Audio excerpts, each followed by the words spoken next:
நீங்க உட்கார்ந்துருக்க இருக்கையை அந்த திரையை பார்த்து மாற்றி சொல்லணும். அதனால அவங்களுடைய இருக்கையை மாற்றுங்க. இப்போ அங்கே காணொலி மூலமாக நடக்கணும். தொடர் பாடல்கள் தான் இருப்பாங்க.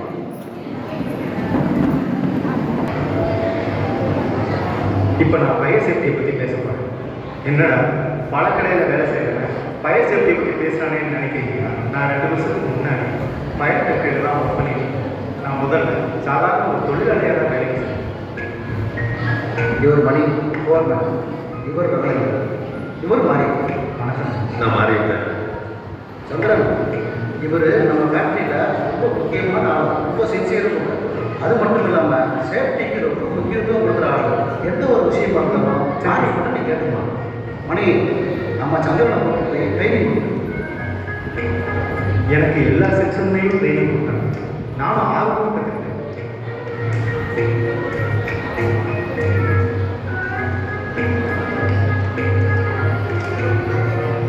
வேலைக்கு சேர்ந்து கொஞ்ச நாள் தான் போச்சு. ஆமாம். ஏதாவது ஃப்ரெண்ட்ஸாக பழகுவாங்க.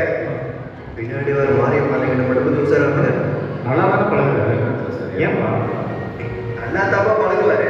சேஃப்டிக்கு மட்டும் ஏதாவது ஒன்று வந்துச்சுன்னு வைங்க, மேனேஜ்மெண்ட்டும் பார்க்க மாட்டாரு, ஒர்க்கரும் பார்க்க மாட்டாரு, சண்டைக்கு வந்துடுவாரு. நான் சொல்றத சொல்லிட்டேன், பார்த்து நடத்துங்க. சரியா?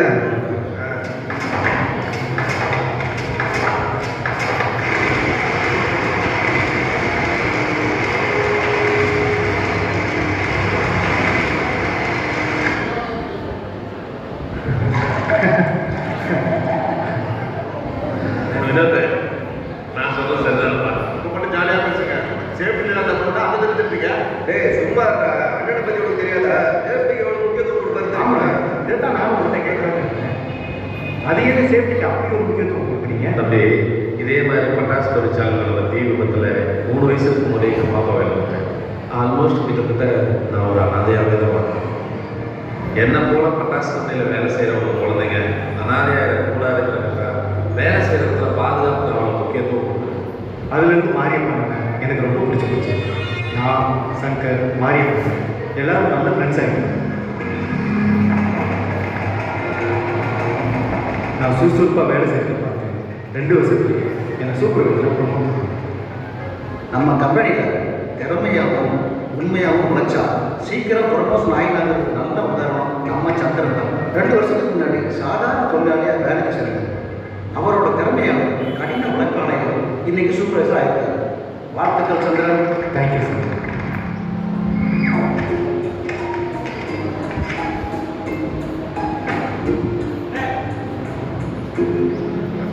பட்டாசு ஒரு பசி இருக்கு சாப்பிட்டா. என்னப்பா, நான் உள்ள இடத்துல வேலை பார்த்துருக்கேன், நீங்கள் வெளியில இருந்து அட்ரஸ் இருக்கீங்க. அது ஒன்றும் இல்லைண்ணே, இப்போதான் கலவு போட்டோம். அதான் சும்மா. வணக்கம் சூப்பர்வைசர் சார். வணக்கம் சார். வணக்கம் சார். அண்ணே, என்னண்ணே சார் போர் பேர் சொல்லி கூப்பிடுங்க. அப்போ எங்கள் கூட வேலை பார்த்தீங்க, இப்போ சூப்பர்வைசர் ஆகிட்டீங்கல்ல, கம்பெனிக்குள்ள அதுக்குண்டான மரியாதை கொடுக்க வேண்டாமா? என்னண்ணே உள்ளே இருக்கிற வரைக்கும் நீங்கள் சூப்பர்வைசர், நான் தொழிலாளி. வெளியில் போயிட்டோம்னா நம்ம எல்லாருமே நண்பர்கள் தான். வாங்க. ஏன்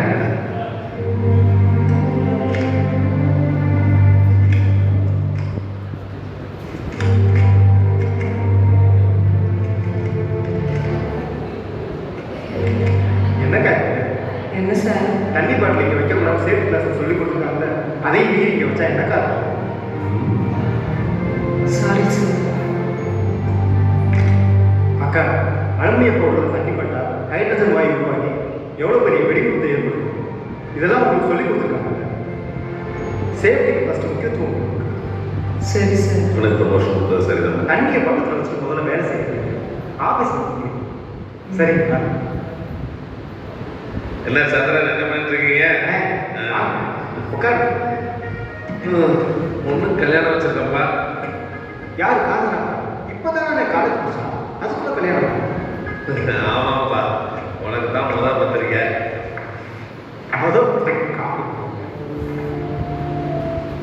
ஆனால் உண்மையை தான்ப்பா சொல்கிறேன், உனக்கு தான் முதல் பத்திரிக்கை. என்ன சொல்ற? வீட்டில் அண்ணன் தம்பி மூத்தவங்க எத்தனையோ பேர் இருப்பாங்க. ஒன்றை விட வயசுல நான் சின்ன, எனக்கு முதல் பத்திரிக்கை கொடுக்குறீங்க. தம்பி, உன்னை நான் 2 வருஷமாக துவச்சிட்டு தான் வரேன். நீ வேலை செய்கிற இடத்துல பாதுகாப்பு முக்கியத்துவம் கொடுக்குறதுனால போனதுனால பல விபத்துகள் தடுக்கப்பட்டது. பல விபத்துகள் தடுக்கப்பட்டதுனால பல உயிர்கள் காப்பாற்றப்பட்டது. உயிர்களை காப்பாற்றுறேன் கடவுளுக்கு சமமான, அதனால தான் உனக்கு முதல் பத்திரிக்கை.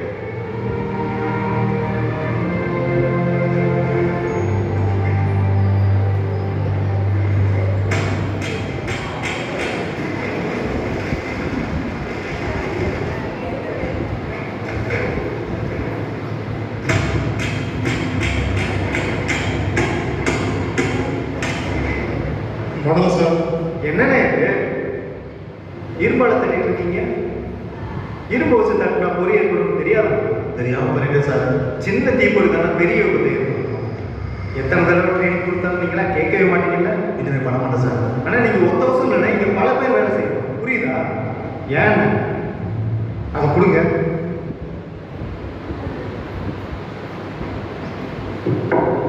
கட்டையை பக்கத்துலேயே வச்சுக்கிட்டு இரும்பு வச்சு தட்டினா வேலையை சீக்கிரம் முடிக்கலான்னு இருமலை தட்டுறீங்களா? இந்தாங்க பிடிங்க. Sorry sir. ஆமாம், க்ளவுஸ் என்ன? இந்த இருக்கு சார் க்ளவுஸ். க்ளவுஸை போட்டு வேலை செய்யும். சரி சார். போடு. எங்கெல்லாம் உங்களுக்கு தருது? எங்கே போனீங்க? ரவுண்ட்ஸ் போயிட்டு இருந்தாங்க. அங்கே போய் பார்த்தா கட்டையால் தட்டாமல் இருமலை தட்டிருக்காங்க சார். நானே பதறிட்டேன் சார். சேஃப்டிக்கே முக்கியத்துவம் கொடுக்க மாட்டேன் எப்படி கிடக்குங்க? ப்ரொடக்ஷன் ஆச்சு சார். ப்ரொடக்ஷன் ஆகிட்டா சார். தீபாவளி சமயத்தில் 30% ப்ரொடக்ஷன் இன்க்ரீஸ் ஆகும்னு சொல்லி மேனேஜ்மெண்ட் கண்டிப்பாக சொல்லியிருக்காங்க சார். நான் இங்கே இருக்கிற மேன் பவர் வச்சு கண்டிப்பாக நான் அவுட் கொடுக்குறேன் சார். அதையும் மீறி ப்ரொடக்ஷன் வேணும்னா இந்த மேன் பவர் பத்தாது சார். இந்த மாதிரி பார்த்தாங்க ப்ரொடக்ஷன் அப்படி நிறுத்தலன்னு சொல்றீங்க. போனுங்க, பக்கத்து ஊருக்கு போங்க, பக்கத்து கிராமத்துக்கு போங்க, வேலைக்கு ஆளுங்களை கூப்பிடுவாங்க. என்ன பண்ணீங்களோ ஏது பண்ணீங்களோ அதெல்லாம் எனக்கு தெரியாதுங்க. மேனேஜ்மெண்ட்டுக்கு தேவை இந்த தீபாவளிக்கு 30% ப்ரொடக்ஷன் இன்க்ரீஸ் பண்ணியே ஆகும். அதனால ஆளை உடனே கூப்பிடுவாங்க சார். அவங்க நிறைய பயிற்சி எடுக்காது. அவங்கள வச்சு நம்ம எப்படி சார் வேலை பார்க்க முடியும்? சேஃப்டிக்கு உத்தரவாதமே இல்லை சார். அதை பற்றிலாம் நீங்கள் கவலைப்படாதீங்க. தீபாவளிக்கு ப்ரொடக்ஷன் முக்கியம்னு சொல்லி மேனேஜ்மெண்ட்டில் சொல்லிட்டேன். அதுக்குண்டான வேலையை பாருங்க போங்க. சரி, நான் பார்க்குறேன் சார். இங்கே சேஃப்டியை பற்றி யார் பார்க்குறேன்? ப்ரொடக்ஷன் பற்றி தான் கவலைப்படுறோம். வேறு வழி நம்ம பக்கத்து கிராமத்தில் பயிற்சி பெறாத அவங்கள வேலைக்கு கூட்டிட்டு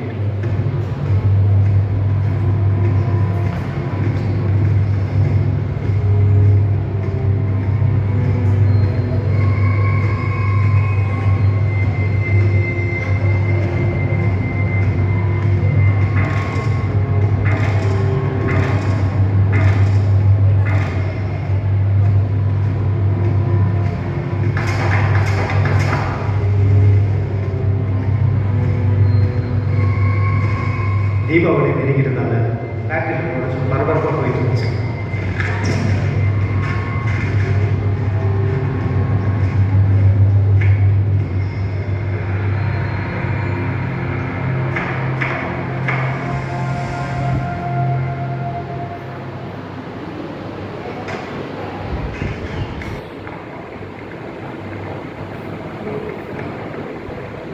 என்னண்ணே வேலையெல்லாம் எப்படி போயிட்டு இருக்கு? மோசமாக நடந்துருக்கு. என்னண்ணே சொல்றீங்க? ஏதோ வெறுப்பில் பதில் சொல்ற மாதிரி இருக்கு. பின்ன என்ன தம்பி, இங்கே வேலையாக நடக்குது. ஆனால் நீங்கள் ஏன் இப்படி பேசுறீங்க எனக்கு புரியல. புரியிற மாதிரி சொல்கிறேன். முறையாக பயிற்சி இல்லாதவங்க வச்சு வேலை வாங்குறீங்க. இது எவ்வளோ பெரிய தப்பு தெரியுமா? நீங்கள் பாதுகாப்பு முக்கியத்துவம் கொடுக்குற ஆள் நம்புறதுக்கு இப்படியா பண்ணுவீங்க? இது உங்களுக்கு தப்பா தெரியலையா? இதுதான் உங்களுக்கு எனக்கு மட்டும் வேலை பண்ணணும்னு ஆசையாக மேனேஜ்மெண்ட் சொல்லிட்டாங்க. தீபாவளி டைமில் பயிற்சி இல்லாத ஆளுங்க வச்சு வேலை வாங்க எனக்கு கஷ்டமாக தான் இருக்குது. மேனேஜர்கிட்ட எவ்வளவோ பேசி பார்த்துருக்கேன். தீபாவளி விஷயத்தில் காது கேட்க முடியும். அவங்களுக்கு தேவையான ப்ரொடக்ஷன் பண்ணுறது மட்டும் புரியாது. மேனேஜர்கிட்ட எடுத்து சொல்லணும் தம்பி, புரிகிற மாதிரி. என்ன சொல்கிறீங்க? நான் சொன்னால் கேட்குற நிலைமையில அவர் இருக்காரு. அவருக்கு தேவை போன வருஷத்தை விட இந்த வருஷம் 30% அதிகமாக உற்பத்தி இருக்கணும்னு தான் நினைக்கிறேன். என்னால் என்ன பண்ண முடியும்? எனக்காக கொஞ்சம் அட்ஜஸ்ட் பண்ணி எந்த பிரச்சனையும் பண்ணாமல் கொஞ்சம் வேலையை பாருங்க ப்ளீஸ். என்னவோ போங்க, சொன்னால் புரியாது. ஏதாவது விபரீதம் வந்தால் தான் உங்களுக்குலாம் தெரியும்.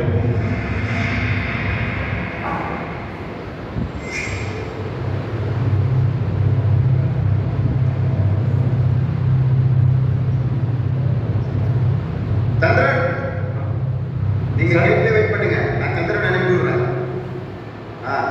கேட்ல லோடு வந்திருக்கு, அது என்னன்னு சரி பண்ணி இறக்கிடுங்க. Sir மணிமருந்து காயப்படணும் sir. மணிமருந்து காயப்படுறதுக்கு நீங்கள் இதுக்கு அவங்க முன்னாடி கொடுங்க.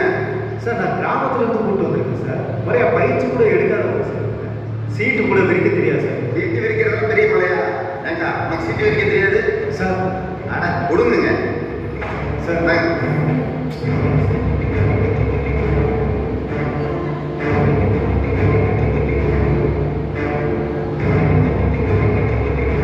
சீக்கிரம் வாங்க.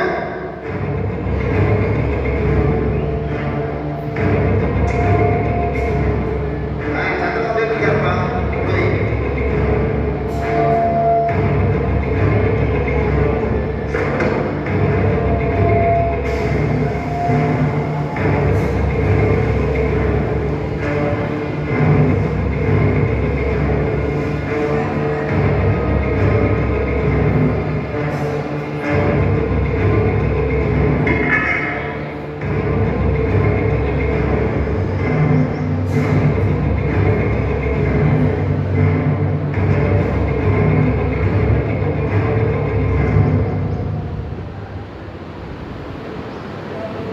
என்ன தம்பி என்ன பண்ணிருக்கீங்க? என்னண்ணே கிளம்பிட்டீங்களா? அதான் தம்பி கல்யாணத்துக்கு இன்னும் 4 நாள் தான் இருக்கு. அதான் சொந்தக்காரங்களுக்கெல்லாம் பத்திரிக்கை கொடுக்கணும். அதான் எல்லாரும் கொடுக்கணும். அதான் லீவ் கேட்டு வந்திருக்கேன். அண்ணே ஒரு சின்ன உதவி. சொல்லுப்பா. பின்னாடி 2 பேரை மணிமருந்து காயப்பட போயிருக்கீங்க. சரி. அவங்க முறையா பயிற்சி பெறாது. ஆ. நீங்க கொஞ்சம் கூட இருந்து பாத்துக்கிறீங்களா? அதனால என்ன பாதுகாப்பா வேலை செய்யறது நமக்கு முக்கியம். நான் போய் பார்த்துக்கிறேன் தம்பி. ரொம்ப நன்றிண்ணே.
ஆரியம் காதல என்ன பதில் சொல்லு.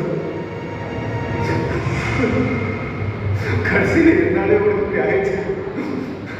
நீ எவ்வளவோ சொல்லி நான் கேட்கிறேன்.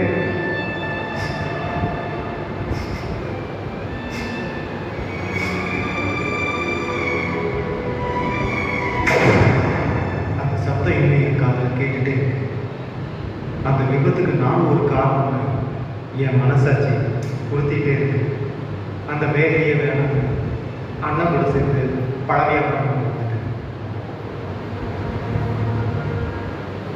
பட்டாசு உற்பத்தியாளர்கள் கவனத்திற்கு தண்ணீருடன் கலந்து தயார் செய்யப்படும் கலவைகளில் அலுமினியம் சுருள் நயன் பவுடர் பயன்படுத்தக்கூடாது. அதற்கு பதிலாக அலுமினியம் 666 பவுடரை மட்டுமே பயன்படுத்த வேண்டும். இவ்வாறு தயார் செய்யப்படும் கலவைகளில் பயன்படுத்தப்படும் தண்ணீர் வாலை வடிநீராக இருக்க வேண்டும். டிஸ்டில்டு வாட்டர், டீமினரலைஸ்டு வாட்டர், தூய மழைநீர் ஆகியவற்றை பயன்படுத்தவும். தண்ணீருடன் அலுமினியம் மெட்டல் பவுடரை கலக்கும் போது கலவை நீர்த்து போகாமல் வெடிக்காமல் இருக்க 2% போரிக் ஆசிட் கெமிக்கல் பயன்படுத்த வேண்டும். கலவை செய்யப்பட்ட கன்பவுடர் மிக்சரை அன்றைய நாளே பயன்படுத்திவிட வேண்டும். மீதம் வைத்து மறுநாள் பயன்படுத்த அனுமதிக்கவே கூடாது. தொழிற்சாலையில் பயன்படுத்தப்படும் மரச்சட்டங்கள், மரப்பெட்டிகள் போன்றவற்றில் இரும்பு ஆணிகள் பயன்படுத்த அனுமதிக்க கூடாது. தோசா, சரஸ்வதி வெடி, அணுகுண்டு போன்றவற்றில் பிரிவைக்க இரும்பு குத்தூசி பயன்படுத்தக்கூடாது. பணிபுரியும் அனைத்து அறைகளிலும் சுவர்களிலும் ஒட்டியுள்ள மருந்துகளை உடனுக்குடன் சுத்தம் செய்யப்பட வேண்டும். ரீவொர்க் செய்ய அனுமதிக்க கூடாது. உற்பத்தி செய்வதை காட்டிலும் ரீவொர்க் செய்வது அதிக ஆபத்தானது. தற்காலிக அறைகளில் உற்பத்தி பணிகள் செய்யக்கூடாது. மிக்சிங், பில்லிங்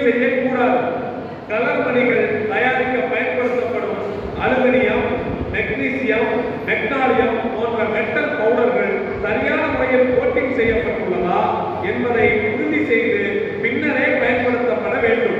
ஒரு அறையில் அதிகபட்ச அளவான மருந்து கலவை 5 கிலோவிற்கு மிகாமல் பயன்படுத்த வேண்டும். ஒரு அறையில் ஏற்படும் விபத்து அடுத்த அறைக்கு பரவாமல் இருக்கவே 18 மீட்டர் இடைவெளி கொடுக்கப்படுகிறது. இப்படி இருக்க 2 அறைகளுக்கு இடையில் அமர்ந்து பணி செய்ய அனுமதிப்பது விபத்தினை ஏற்படுத்தும்.